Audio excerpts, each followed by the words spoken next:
So, this book has a lot of borderline useless chapters. I don't know. Naming compounds, I don't think is like something you need to know. Like I don't think your like Chem 102 midterm is gonna have like name the following compounds. Maybe, but I'm still gonna I just want to get like the whole book covered. I don't know, completionist.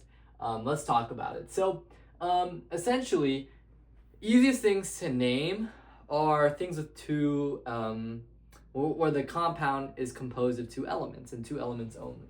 So the first type is binary ionic compounds. So if you have ionic compounds, right, we usually think of ionic as metal and non-metal, but really you could have ionic compounds where it's just any sort of like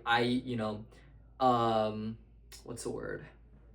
Not IMF, but any sort of like bonding due to the electrostatic force due to ions attracting. But I guess, yeah, let's just leave it at that. But generally this is metal, not metal. So the way we're gonna do this is we're gonna say cation, what has the positive charge. The way we're gonna name this is essentially state your cation, plain and simple, and then the next sort of word will be the anion, and then we're gonna add in an ide. So that's why I said like aniide.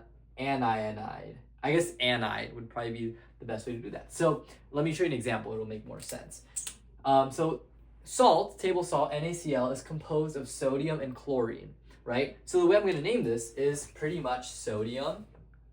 I'm just gonna state the cation, and I'm pretty sure convention is cation goes first anyways. So sodium, and then it's usually chlorine, but I'm going to add an ide. I'm going to change out that ene for an ide. So sodium chloride.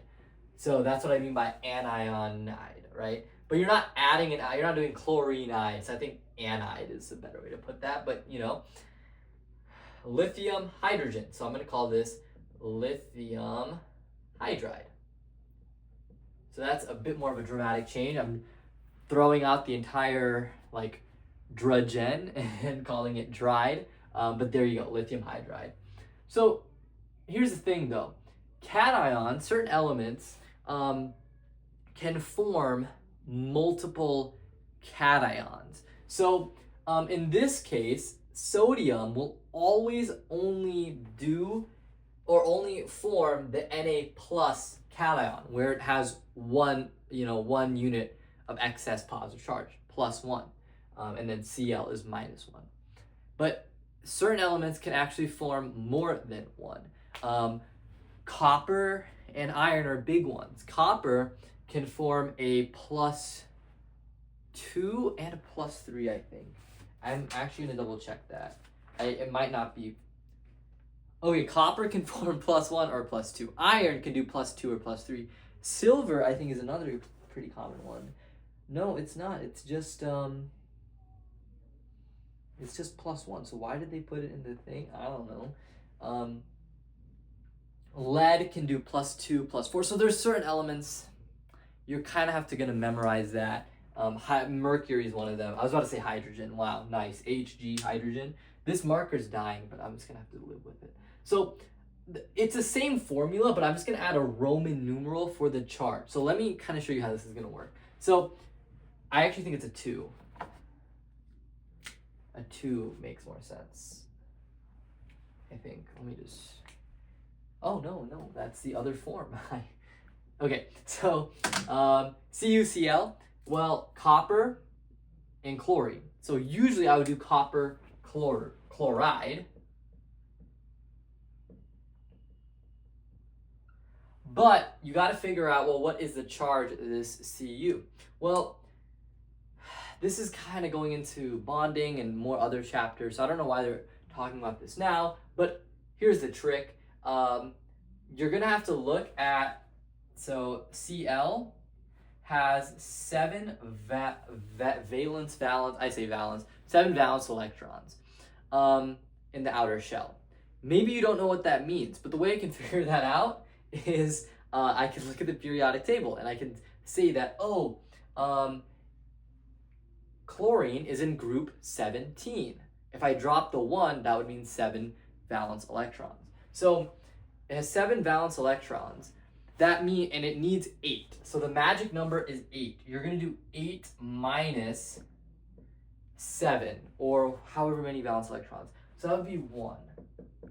What that means is it's gained, it has 1 electron excess. So its charge is minus 1 because it has 1 excess negative charge. So that would mean copper would have to have plus 1 for the charges to be balanced. So I would put in a 1, like so, in Roman numerals. Mercury oxide is usually what this is going to be. Oxide, or oxygen, has 6 valence electrons. That means in order to have 8, it's going to take in 2 electrons. 8 minus 6 is 2. So this means mercury has to have a charge of plus 2. So I'm going to put 2 in Roman numerals next to the mercury. Iron, so this one's a little bit tricky because you got a little, so it's usually iron oxide. But, okay, let's think for a second. You can actually probably intuitively figure this out, but oxygen, 1 oxygen would have 2 excess, but now it has 2 excess, but multiply by that 3, because I got 3 of these oxygens in the recipe. That will give me 6 excess. I'm gonna run out of storage. I totally forgot. I'm running low on storage. Okay, it's still recording. So 6. Oh, but I have 2. So these 2 irons in total need to have 6 positive charge. I guess essentially lack 6 electrons. So plus 6 is the charge of these 2 irons. Oh, there's 2 irons. So 6, spread that out across 2, divide that across 2. Each iron would have a plus 3. So this would be iron 3. I need new markers. Okay. Covalent bonds. The only difference, just so that we can, distinguish between covalent and ionic, is we were going to add prefixes. So they're Latin, I believe. So it's going to go mono for 1 based off how much of the element you have. So mono being 1, di being 2, tri being 3, tetra being 4, tetrad from biology, if you know what that is in meiosis. 5 is penta, 6 is probably hexa. Let me check, there's a chart, I don't have, that's probably bad. 6 is hexa, hepta, octa. I think that's more traditional geometry. Tetra might be the only one you might just need to remember for 4. So usually I would go hydrogen oxide, but I'm just going to add the prefixes. So dihydrogen monoxide. So I'm kind of following the same cation anion thing, even though there are no cations and anions, but I'm just calling it, I'm adding the prefixes. So dihydrogen monoxide, that's water. You've probably heard of that one. That's like peak nerddom in like 4th grade if you knew what the H2O thing was. I know it's dihydrogen monoxide. 2 nitrogens, 4 oxygens, so this would be dinitrogen tetroxide. I think either tetroxide or tetroxide maybe. Dinitrogen tetroxide. Maybe tetroxide. I think it's just tetroxide. So this is pretty simple. You just add the prefixes. Last note is memorize the not that you have. I don't know if a professor would maybe probably have to make you remember polyatomic ions. So in NH4NO3, there's 2 ions it's essentially composed of. This NH4, I'm going to just use red. It's a little annoying. This NH4 has a charge of +1, and this NO3 is going to have a charge of -1. So we actually call this essentially an ionic compound, because there's a force between an attractive force between the 2 charges. So, but this ion is polyatomic, and it's made up of 2, not just 1, but it's made up of 2. It's not just sodium, it's this nitrogen, and so I'm not gonna, it'd be really dumb to do this whole and also, I believe you don't add a mono for the first one. So let's say CO2, the C, you might think monocarbon dioxide, but if it's only for a mono, we don't include it. So CO2 is carbon dioxide.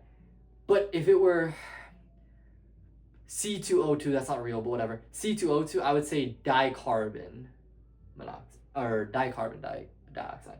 Okay.